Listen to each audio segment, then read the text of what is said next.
Histology of testis और शुक्राणु जनन स्पर्मेटोजेनेसिस। टेस्टिस ये पुरुष का मुख्य जननांग होता है, प्राइमरी सेक्स ऑर्गन होता है। इसी में स्पर्मेटोजेनेसिस प्रक्रिया के द्वारा नर युग्मक स्पर्म शुक्राणु का निर्माण होता है। तो स्पर्मेटोजेनेसिस के पहले वृषण की औतिकी, हिस्टोलॉजी ऑफ टेस्टिस।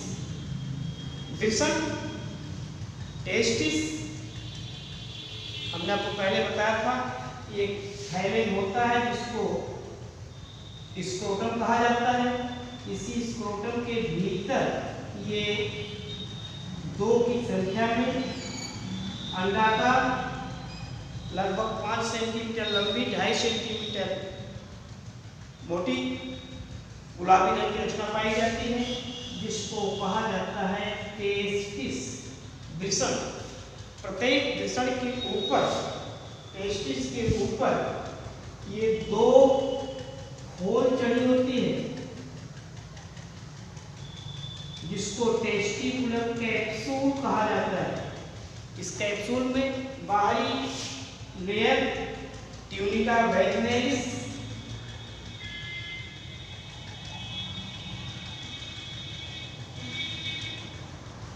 तथा भीतरी स्तर ट्यूनिका एल्बुजिनिया। टेस्टिस के ऊपर बाहरी खोल तो पूरे टेस्टिस पे नहीं होती, लेकिन भीतरी खोल, भीतरी स्तर ट्यूनिका एल्बुजिनिया ये पूरे टेस्टिस पे चढ़ी होती है और अंदर ये धंस करके पूरे टेस्टिस को लगभग 200 से लेकर के 400 शंक्वाकार पिंडों में बांटता है। इनको कहा जाता है लोब्यूल। तो इसकी रचना जानने के, टेस्टिस रचना जानने के लिए टेस्टिस का टीएस काटा जाता है और उस टीएस काट में सेमिनिफेरस ट्यूब्यूल्स, हमने बताया कि टेस्टिस में 200 से 400 तक लोब्यूल होते हैं। प्रत्येक लोब्यूल में, प्रत्येक पिंड में 2 या 3 नलिकाएं पाई जाती हैं। इन नलिकाओं को सेमिनिफेरस ट्यूब्यूल्स कहा जाता है।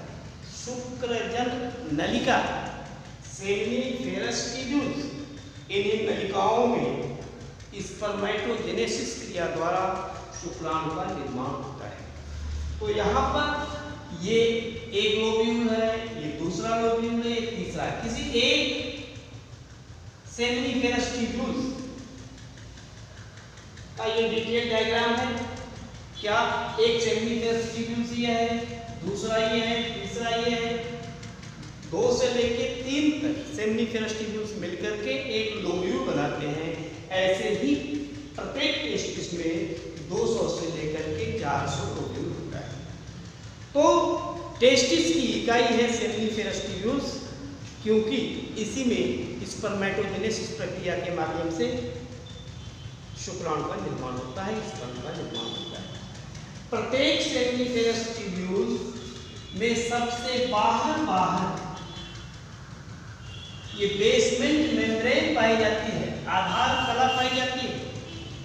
इसी आधार कला से अंदर की तरफ,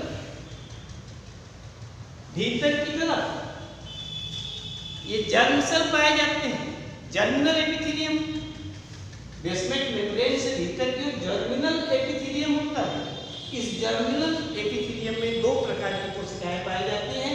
एक घनाकार, जिनको कहा जाता है स्पर्मेटोगोनिया। दूसरे स्तंभाकार कोशिकाएं होती हैं, जिनकी संख्या कम होती है, जिनको कहा जाता है सेरेटोली सेल्स। क्या होता है? सेरेटोली सेल्स। तो सेरेटोली सेल्स ये कम संख्या में होते हैं, ये स्तंभाकार होते हैं, और जर्मिनल सेल स्पर्मेटोगोनियम ये अधिक संख्या में होते हैं, ये घनाकार होते हैं, ये बेसमेंट मेम्ब्रेन के ठीक भीतर की ओर पाए जाते हैं। ये स्पर्मेटोगोनियम ये विभाजित होकर के बनाता है primary spermatocyte. Primary spermatocyte division करके बनाएगा सेकेंडरी स्पर्मेटोसाइट, और सेकेंडरी स्पर्मेटोसाइट डिवाइड करके बनाएगा स्पर्मेटिड, और फिर स्पर्मेटिड से बनता है स्पर्म। ये बीच में कम संख्या में स्तंभाकार कोशिकाएं पाई जाती हैं, जिनको सेरेटोली सेल्स कहा जाता है। ये अवलंबन कोशिकाएं होती हैं, ये पोषक कोशिकाएं होती हैं, ये नर्स सेल होते हैं।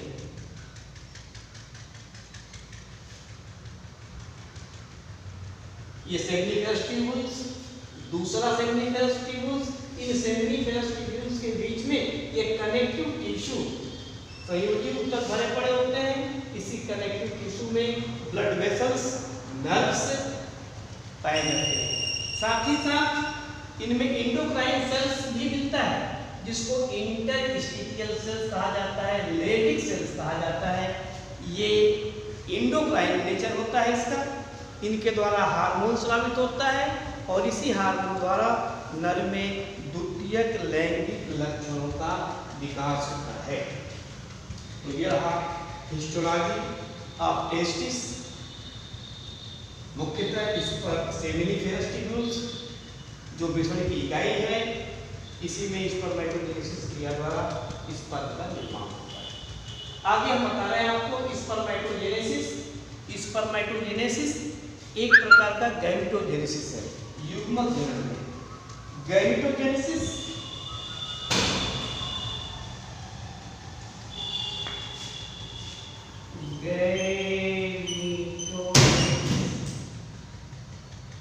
युग्मक जनन, ये क्या है?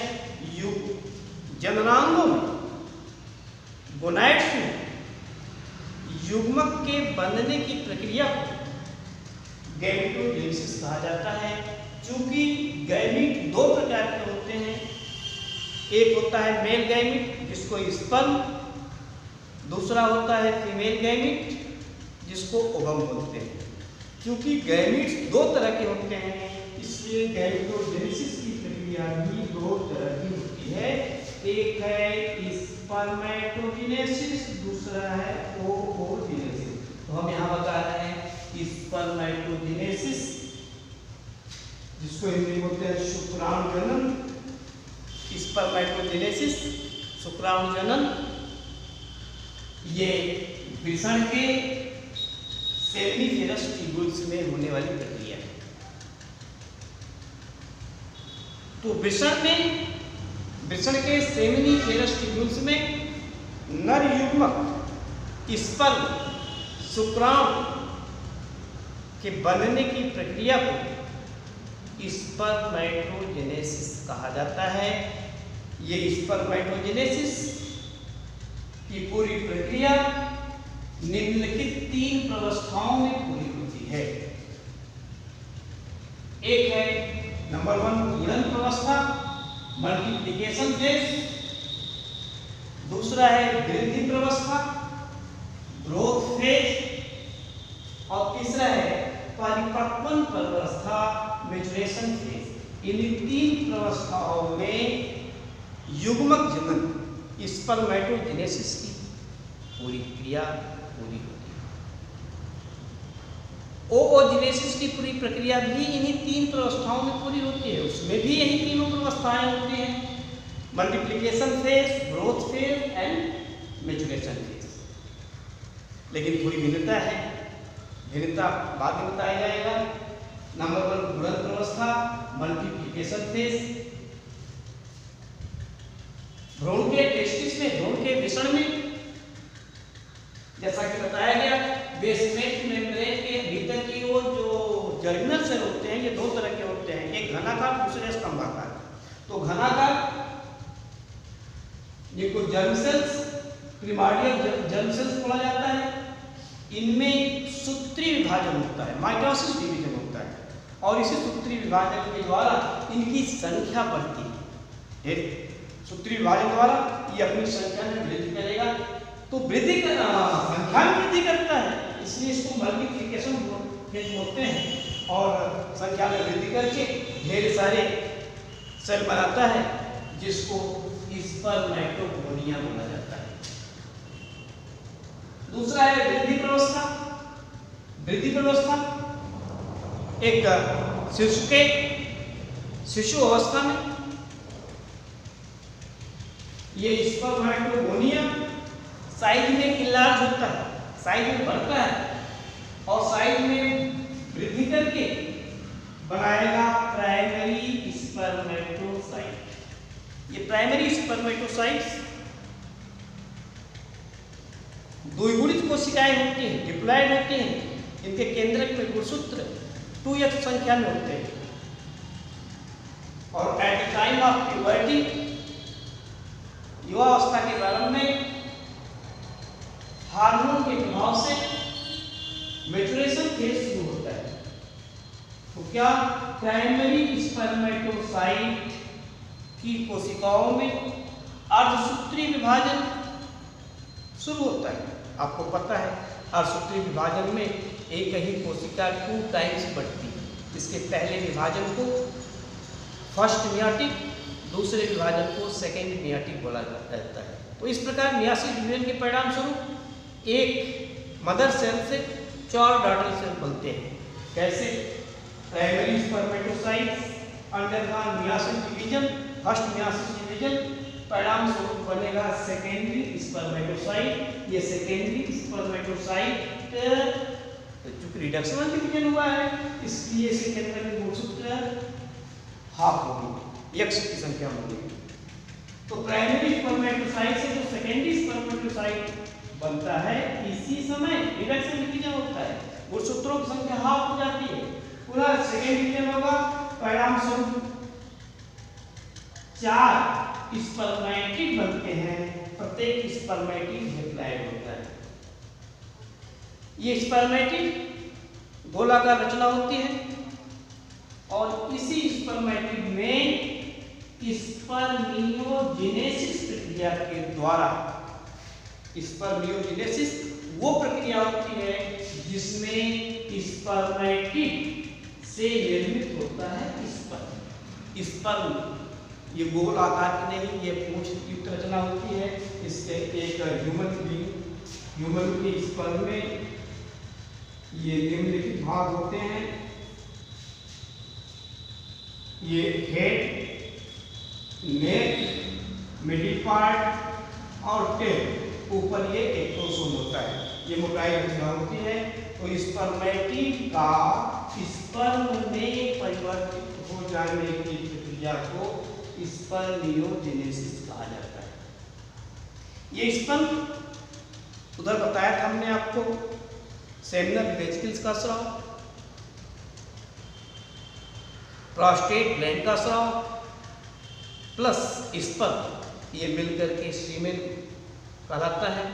और जब सेक्सुअल इंटरकोर्स होता है, सेक्सुअल लैंगिक संसर्ग होता है, लैंगिक संसर्ग की अंतिम अवस्था में स्खलन होता है। परिणाम स्वरूप सीमेन फोर्सली फीमेल के वेजाइना में प्रवेश पाते हैं और लगभग 3 to 5 एक स्खलन में 3 से 5 ml सीमेन होता है, जिसमें 30 से 50 करोड़ की संख्या में स्पर्म पाए जाते हैं।